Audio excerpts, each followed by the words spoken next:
side. And the knife is, it's in the heart, and no. It's an accident, coincidence, or whatsoever. Come on, ascribe it to somebody. No, I didn't see anyone who committed this crime, so I can't call it crime. I can't say it's a murder. I would just describe it as a happening or something that happened. So this is the mentality, this is the way of thinking atheists follow when they talk about the existence of the Creator. They say that if you don't perceive with your own eyes or ears or the five senses, then this thing doesn't exist. And we admit that this is quite correct to some extent, yes. But don't forget that there is another point, or there is another proof that can be used in this case, which is the traces.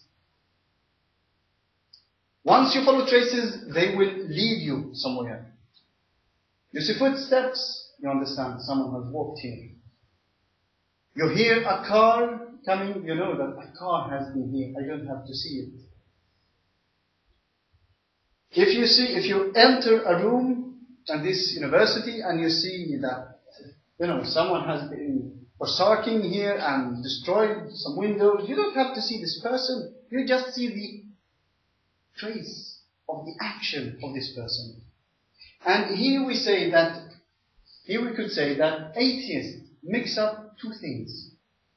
They mix up the being and the existence. And just to clarify this thing, this chair, those tables, the walls, everything that is in here, in this room, everything made and manufactured. You haven't seen the manufacturer. You haven't seen when this manufacturer was doing this job, was manufacturing this thing, and yet you're convinced that there is a manufacturer. But could you describe him to me? Could you tell me who he or she was? Long? Short? Nationality? How much he or she earns per hour? And so on? In which country? You can't say anything about that. And yet you're convinced that this has been manufactured. This has been created. And in this case, we're talking about trace of existence.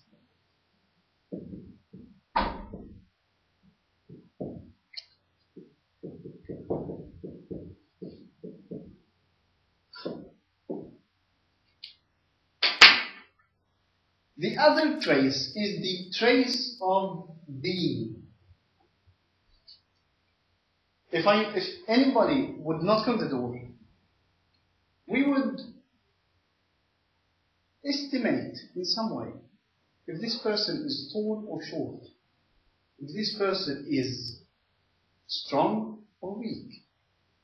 But we haven't seen him, and this person hasn't produced or hasn't left any traces behind him or her. But this person has caused something. And this thing was comprehended by us.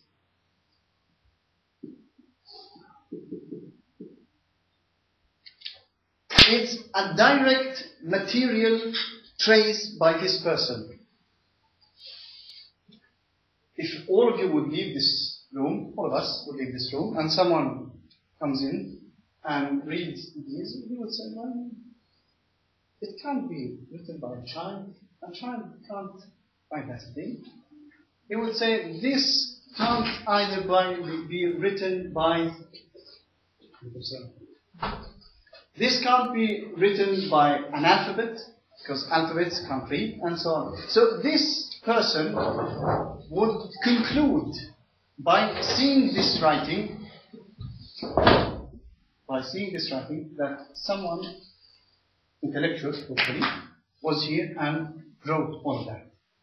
So by making this distinction between trace of being and trace of existence, you would be able to counter some of the so-called proofs atheists would raise or questions made by someone astonished atheist. How can you believe in God? You're a scientist. How can you believe in something that you can't prove scientifically? How can you believe in something that you can't comprehend with one of your five senses? They would conclude, or they would ask. So, by making this distinction, and by taking this parallel of footsteps on the beach, this crime, this murder that was committed, or by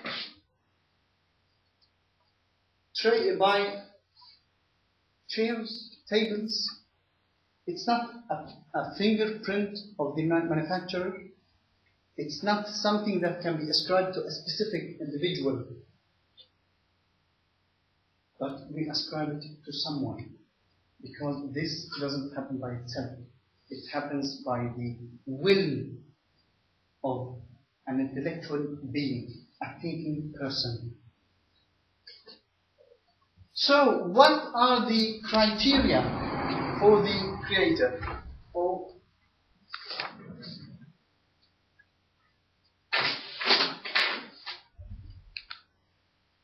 When we say a creator, what should this creator be characterized by?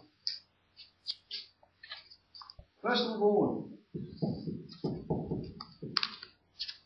living, not dead, which goes without saying. But number two, knowledge.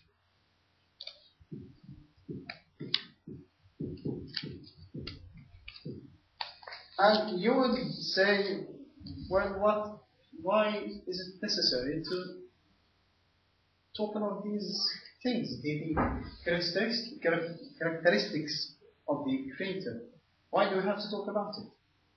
Well, because if any atheist would talk about, coincidence or nature and the creator, the explanation that makes the existence of the creator unnecessary, you can counter him with asking about the characteristics of the creator. You're telling me that nature has done this and that. Is this nature living? Does it have knowledge?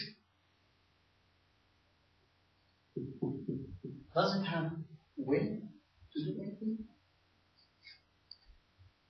And does it have power to do it?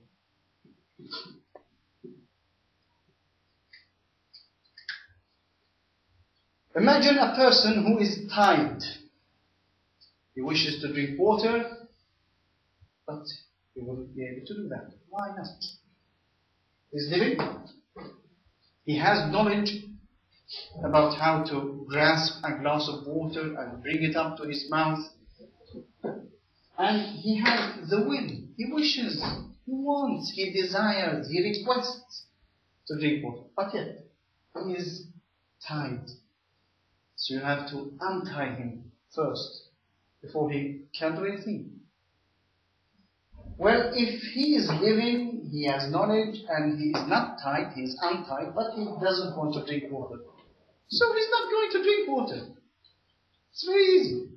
And the same applies for living and knowledge as well. So this nature, or this coincidence, or this or that so-called creator or so-called cause that you are referring to, does it fulfill those features, characteristics, and criteria? You say no. You say no. And just to make the situation even worse for an atheist, just ask him about the definition of nature. He wouldn't be able to give you any definition. What's nature? Trees? Sky? Clouds? Cats? Dogs? Has anything of those created anything at all? Ever? And yet they talk about nature. Nature made that. Mother Nature